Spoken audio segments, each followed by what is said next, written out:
Hi, it's Melanie Brown. Welcome back to Finding the Word. So, it's been a bit of a week because I got back, if you saw the videos earlier, from Ormond Beach. And when I came back, there were kids who were sick, which, you know, that happens. And when that happens, it kind of runs its way through the house. But at this point, Franklin was sick, and Sammy, the baby in the family, he was sick. And so when Franklin gets sick, if he has a fever, or also if his sleep patterns are off, he can like get to a place where he's seeing things or just kind of in and out of what is reality. And he will, sometimes have hallucinations and things like that. It does not happen very often.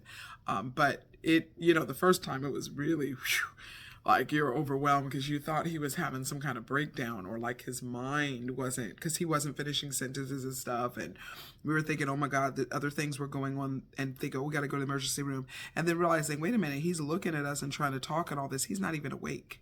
So that was really crazy. But so the word is calm. This would be Wednesday night. So this was my first day back. And we're talking, my daughter and I, about a situation. And it actually was kind of late. It was like 1 o'clock in the morning. That's the other thing. It'll be pretty late. Sometimes when this will happen, it's really late at night. So Anderson, his brother, who he's closest to in age and just in relationship wise, they're always together. Their bunk beds are next to each other and stuff. So he comes around the corner. He comes around the corner calmly, but mind you, while Mia and Marlena are talking, I'm hearing commotion in the background. And for this hour of like 1 o'clock in the morning, 1:30 in the morning, there shouldn't really be loud commotion. We have a house at Night Owl, so it could be loud conversation and things where somebody yells out something they're doing, game or whatever, where you're like, hey, it's late, quiet down. But this was like commotion. What's the matter with you? And stuff like that. So I was like, do you hear something? And so right then, Anderson comes around the corner and he's like, okay, Mom, you guys, I'm sorry. I wasn't wanting to interrupt you, but Frankie, I think, is having one of his situations and episodes, and he's so calm. Like you're like, oh, really? And he was like, yeah, something's going on. You need to come. And we go flying down the hallway. Others, siblings, they're all down the hallway. Frankie has shot up in his bed. His eyes are bugged out. And that's one way you knew something was going on with him, because he's very chill. He's really laid back, and he's a quiet man, a mild mannered person. So when you see aggression or like quick movements and things like that, that's when you know, and his eyes are all bugged out. So he's screaming about a man he sees across there and how he's never seen it before, and it's terrible. And we're like, you sure it's not a monster? No, it's a man. I don't know the man. And then he leaps out of the bed, gets off that bunk bed, boom, he's running. Now he's taller than me and everything. I really was like, when this happens, you start getting a little concerned because he can hurt himself or somebody else not meaning to. So we're running behind him. Marlon comes out. He's the 24-year-old. Lena's still with me. She's 22. You got the 20-year-old out there, Brandon. You got the 18-year-old peeking around the corner. Now, meanwhile, the babies, the younger ones, we call them the babies because they're the youngest in the family. They're 9 and 10.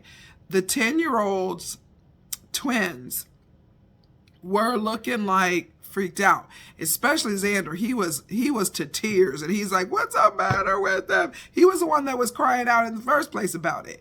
So he's freaking out, and we're like, it's okay. And we're telling Frankie, there's no man there. Frankie, calm down, wake up. So daughter's like, okay. He bangs into a door. He thinks he's going in the room, I guess. It start getting crazy. So I'm like, who am I? And he's like, Mom, and what's your name? And he says everything like he's in the army. That's another reason it's like he's at attention. He shouts everything. So he was like, Franklin Brown. And so we're like, oh God, he's not awake. So he sits down in the chair. I'm like, sit down in the chair. Give him a hug. I said, you're okay. Sit down in the chair. So eventually my daughter's like, I'm going to get some water. But then he comes around. He's okay. And Xander comes around and he starts calming down. Now, Anderson had been calm the entire time. And that's when the word calm really hit in the situation. I'm like, oh, there's the word. Because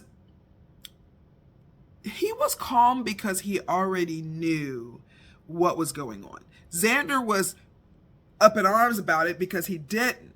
And it was something he had not walked through before. So he was just unsure what was happening, and it was causing him to be stressed out. Where we had to explain to him, calm down, it's okay. Anderson's already calmed down. He's like, all right, he's walking. He's going to wake back up. He's going to maybe half remember, half not. He had to sit, drink some water, get himself together. He had a fever that was breaking also. He was sweating, so he was coming off of it, and he was all right. Well, I really felt in my spirit like the calm that Anderson had due to the fact that he knew everything would be fine. He had walked through the situation before. He had a calm about what the outcome would be. I was like, okay, there's the word for us in that, a lot of times we are worked up about things or upset about things.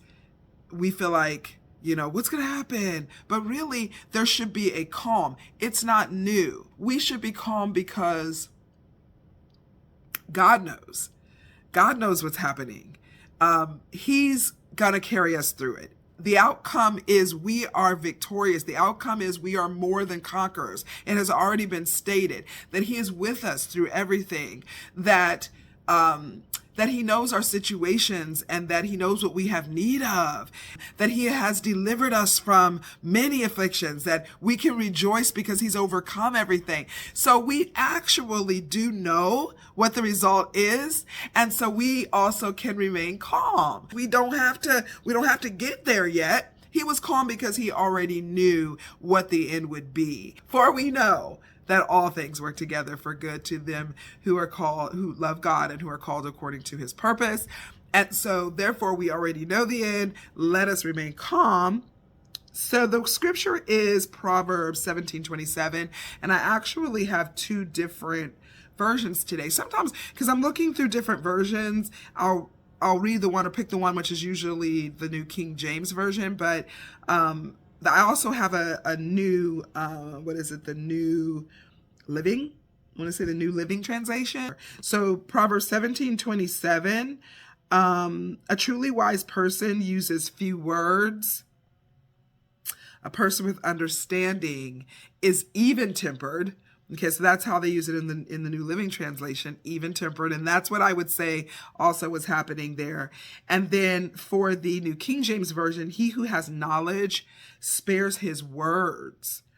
And a man of understanding is of a calm spirit. So that was really appropriate too. And it made sense in that way. You don't have to have a whole lot to say about it. Now, the funny thing was, Anderson was like, I knew something was already wrong. The way he shot up in the bed like a bullet and was like, and he said, yeah, he's been sick. So he was weak the whole time. He's like, I asked him to look at something earlier. I had a shirt and I was like, hey, look at this. And he was like, I can't. I'm too weak. I'm sick. I can't sit up. And he's like, but then he shot up out of the bed like a rocket. He's like, I knew something was going on because it didn't mean like, hi, where's your weakness now? So it just wasn't making sense to him. It was just funny. So anyway, let's remain calm. Okay, we know all things are going to work together for our good. We know the end. Let's remain calm. Don't forget to find the word. See you soon.